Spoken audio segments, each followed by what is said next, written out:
Story is a family relocates from Boston. They go to rural Maine. They buy a new home in which their backyard is the forest. Wow, fabulous. He's a medic. He's going to have more time to be able to spend with his family because he's working different hours. They're now in this lovely rural idyll. Their neighbour, played by John Lithgow, at one point he says, how far, where is the property line of my property? He says, it's further than you want to go. Okay, fine, ominous. How out walking in the woods with the kids, they suddenly see a procession of kids in Wicker Man masks, which is the thing that you're talking about, the poster, which is the horizon with them, all the kids walking along, heading toward the Pet Sematary, the misspelt cemetery. Pet Sematary. Pet Sematary, where... Let's always say it like that. Yes, that's what I say, Pet Sematary, where all the local pets have been buried for some time. But beyond the deadfall of the Pet Sematary, there... Can I have 2 tickets to Pet Sematary, please? There is something even more sinister. What is it? It's Church, honey. We think Church ran away, sweetheart. Yeah. He didn't run away. Well, he was outside my window last night. Sweetheart,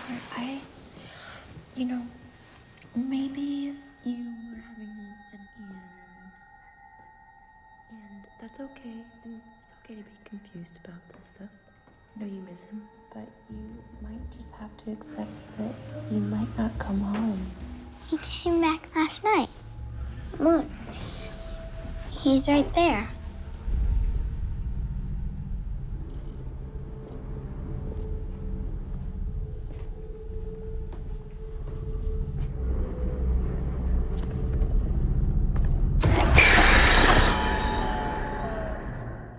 Yeah. Wow. So the cat, which had been hit by a speeding truck and was taken off to beyond the grounds of Pet Sematary, they try and tell the daughter that the cat's run away. No, he hasn't. He's right there. No.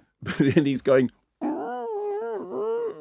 Because when things come back from Pet Sematary, from beyond the deadfall of Pet Sematary, they come back different. The story of Pet Sematary is fairly well rehearsed. The new movie, and I'm sorry, no matter what the trailer does, I'm not going to give away everything that's in the trailer. The new movie basically puts some new twists on the old story, which I thought were actually rather well done.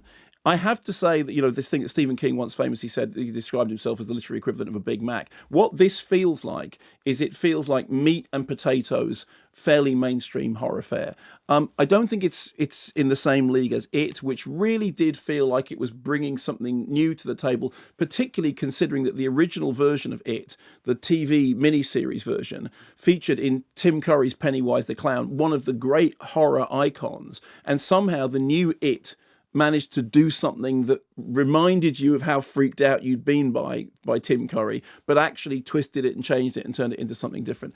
In the case of this, it feels like it does feel generic, but it also, to give it its credit, feels efficiently generic. I didn't find it particularly scary. Stephen King himself said that when he wrote the original story, he worried that it was too dark to be published. He worried that it was, and I know that you had the same reaction, that you read it and you thought, okay, I'm not going to do that anymore. It was the reason I stopped reading Stephen King books at the time, was because it was so bleak. That I thought, and then I think it's Misery that came later. I thought, yes, that's exactly. I felt so miserable at the end of Pet Sematary. I thought, I don't want to read anymore. Yeah, but Misery is brilliant, of course, because Misery is the. It was just the title. I thought, yeah, okay, well, yeah. But it's a grim old book. But in the case of this, I mean, it's good looking. It's efficiently put together. There are a couple of quiet bang scares that are orchestrated as efficient jumps. At no point did I feel scared by it. I thought it was more in that kind of Twilight Zone or Eerie Comics or that kind of slightly ghoulish creep show or Vault of Horrors sort of feel about it. It never scared me, but neither did it bore me. I thought the characters were well etched. The parents were drawn well enough that you did believe in them, and it gestures towards the underlying grief of the novel. Because the novel does have at its centre the message that it's all terrible and it's not getting any better. And it gestures... And it's not all right in the It's end. not all right in the end. And it gestures towards that, but it does so in a way which is much more kind of sort of blackly comic, almost wry. And so it's fine. It's meat and potatoes, solid, efficient horror fare, unremarkable, but also, not inefficient, but it's not it.